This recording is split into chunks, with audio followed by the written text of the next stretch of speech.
Welcome back to All This Math. This is Professor Parker. Make sure you are subscribed to the All This Math YouTube channel. Make sure you like and share. All right. And today's video was brought to you by the ancestor, the Honorable Marcus Mosiah Garvey. All right. Founder of the UNIA, Universal Negro Improvement Association, and African Communities League. Largest organization of Black people to date, historically speaking. Do your research on that, brother, if you're not as familiar. And even if you are familiar, there's research to redo and more to learn. All right. Now, I'm calling this video Facebook math. Why? Because I saw this problem on Facebook and it seemed interesting.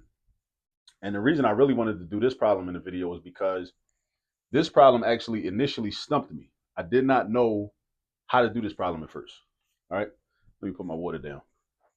So this problem says 16 to the x power plus 16 to the x power is equal to 1. This is one of those questions that like a math teacher might give you as like a challenge question or like extra credit or something like that. It's one of the problems that, us math geeks, we like to do these types of problems just to test our own ability. Kind of like how I was, when I saw the problem and then I wrote it down and I was like, hold up, how would you do that? Right? I had to sit there, I had to struggle a little bit. I had to fight with it a little bit, and that's cool. Like, it's cool to fight through math problems a little bit. Just because the problem is difficult does not mean that you're unintelligent. It does not mean that you can't do math, right? It just means you got to work a little harder, right? You might have to go ask for some help. Now, what ended up happening is I recognized something from staring at the problem. Because first when I'm looking at it, I'm thinking like, what's the exponent property? Can I do 16 to the 2x power? But then I'm like, nah, that's not that property. Not when the terms are being added. That doesn't apply when they're being added. When they're being multiplied, like for example, dig this. If this says 16 to the x power times 16 to the x power, then that would be equivalent to 16 to the 2x power, right? Because in that situation, you would add the exponents. But when the term themselves or the bases are being added, that property doesn't apply. So I'm sitting there and I'm looking. And then it dawns on me. I said, okay, well, these are the same exact expression. These are identical expressions. So actually, what I could do is I could combine these into one term. Watch this. I could make this into 2 times 16 to the x power is equal to 1. Now, how do I know that that's going to help me? When I do problems like this, sometimes I don't. Sometimes when you're doing math problems, it's like science. You got to just experiment. Just try stuff out. See if it works. Sometimes it's going to work. Sometimes it ain't going to work. But just try it. See what happens. Right? So I put these together. So this is like 2 times 16 to the x power. Because remember, multiplication is just repeated addition. So multiplying 16 to the x power times 2 is the same thing as doing 16 to the x power plus 16 to the x power. It's the same thing. It's equivalent. So I could rewrite it and make it look like this, and I'm going to see what happens. Now, it just so happens that when I did that, it worked out for me, right? But let's see what happens. So again, whenever you're solving any equation, your goal is to get x by itself, isolated on one side of the equal sign. Here go your equal sign. Since x is on the left-hand side, you want to get this x isolated, right? So we got to get rid of this 2 and get rid of this 16. All right, see, before we had two x's in two different places. That's a problem. That's why combining them and writing a 2 like as a coefficient in front is helpful, because we had too many x's. Now we only got one x. 2 x's, 1 x. 2 x's, 1 x. That's what you want. You want to consolidate. All right, so now let's get 16 to the x power by itself. What's the opposite of multiplying by 2? Dividing by 2. But if I do it on the left, I'm going to also do it on the right. Right? Take a shower, wash your left arm, wash your right arm. All right? Same thing. 2 divided by 2 is 1. Boom. Now you got 16 to the x power is equal to 1/2. This is an exponential equation now, but I'm trying to solve for x. So when we have an exponential equation and you're trying to solve for x, that's when we use something called logarithms. That's when logarithms come into play. So if you never used logarithms before, you probably wouldn't be able to do this problem.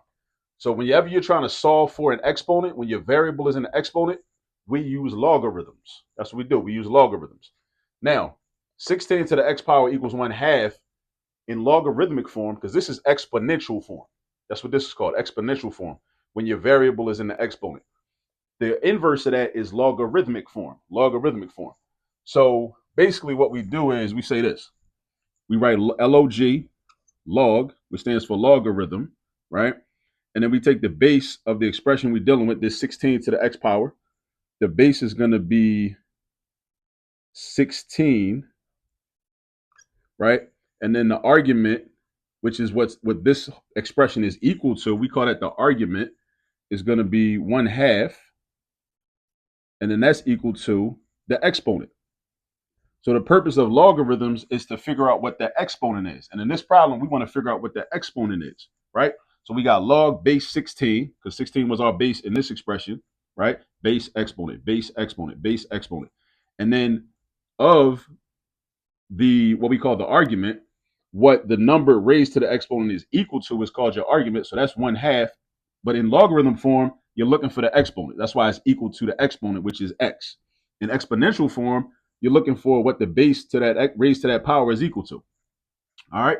So now logarithm. So we want to know what the logarithm is. We got base 16 of 1/2. So 16 to what power equals 1/2? So I'm gonna use something called, and then you gotta know a little bit about logarithms to do this. I'm gonna use something called the change of base formula. The change of base formula says this: if your base is not a 10, right, then you can use what's called the change of base formula.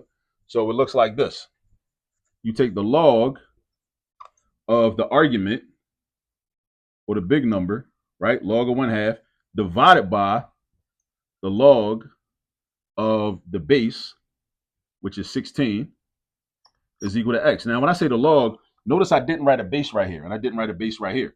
When there's no base written, it's understood that the base is 10, right? The base is 10. So we're saying what this represents is 10 to what power equals 1/2. 10 to what power equals 16. It's going to be two decimals. It's going to give you a decimal and another decimal. You divide them, and that's going to give you what x is. Now, I worked this problem out already, so I don't got to run to the other room and grab my calculator. So log of 1/2 divided by log of 16. Where that's at? Where that's at? Yeah. Okay. So let me go up here with it. Boom. So log of 16. Well, log of 1/2. That's my numerator. I'm gonna do that first. That's negative 0.3010. How do I know that? Because I put it in the calculator. This is a good time to use a calculator. Some people use calculators at ridiculous times, like they try to do 3 times 2. Put that in the calculator. Why? You should know 3 times 2 is 6. They try to do 8 times 9. Put it in the calculator. 8 times 9 is 72. We need to memorize multiplication facts. I'm still preaching that, right? I'm going to always be preaching that. Memorize multiplication facts. Do enough problems where you use the multiplication facts until through repetition, they are committed to memory. Yes, you should understand the concept of multiplication. Yes, you should understand how to decompose numbers. Yes, you should understand the relationship between multiplication and addition. But at the end of the day, your goal should be to have multiplication facts memorized. Don't be so over reliant on computers and iPhones and calculators and all that, right? Your brain is a computer. Your brain is your first computer. Dig that. All right. So log of 1/2, negative 0.3010. Log of 16 is what we got, positive 1.2041. You just throw this in the calculator. Like some calculators, you just type in 1/2. You might change it to 0.5 and then hit the log button. It's going to give you this decimal. Some calculators type in 16. Hit the log button. It's going to give you 1.2041. That's what it's going to give you. All right. Some calculators, you might have to hit log first and then do parentheses and then type in the number 16. But you just got to know how to work your calculator. All right. So then you do your division. When you do the division, it's going to give you negative 0.25. And I know what that is. So I'm going to say, okay, that should be equal to x, equal x. Negative 0.25 is just, let me erase that, negative 1/4. So negative 1/4 equals x. But then I was like, I don't know, man. Let me make sure that's right. And you should get into the habit of checking your work. I highly suggest that. Stay in the habit of checking your work. So I want to make sure that this is right. So that means I'm going back to the original equation, and I'm going to make sure that 16 to the negative 1/4 plus 16 to the negative 1/4 is in fact equal to 1. Because correct answers give you the truth, because math is all about finding the truth. Correct answers give you the truth. Incorrect answers give you lies. All right. Incorrect answers give you lies. Correct answers give you the truth. All right. So let's see. 16 to the negative 1/4 power. Put my check mark and my colon right there. Plus 16 to the negative 1/4 power is equal to 1. We want to see if that's true, right? So negative exponents. What does that mean? Negative exponents means that in order to make the exponent positive, you got to flip this, put it in the denominator. So you do the same thing. All right. Now, rational exponent. A rational exponent means you got a radical. All right. 16 to the 1/4 power is the same thing as taking the fourth root of 16. 16 to the 1/4 power is the same thing as taking the fourth root of 16. So put the 4 right there. That's your index. The denominator is your index. The denominator is your index. 16. The numerator is your exponent. The numerator is your exponent. If your exponent is a 1, you don't need to write it though. And this is going to be the same thing. So we got 1 over the fourth root of 16 is equal to 1. What's the fourth root of 16? It's 2. 2, because 2 times 2 is 4. 4 times 2 is 8. 8 times 2 is 16. So this is 2 and this is 2. So look what we got here. 1/2 plus 1/2. Is that equal to 1? Is that a true statement? Sure is. 1/2 is equal to 1. So that means that this is correct. Negative 1/4 equals x.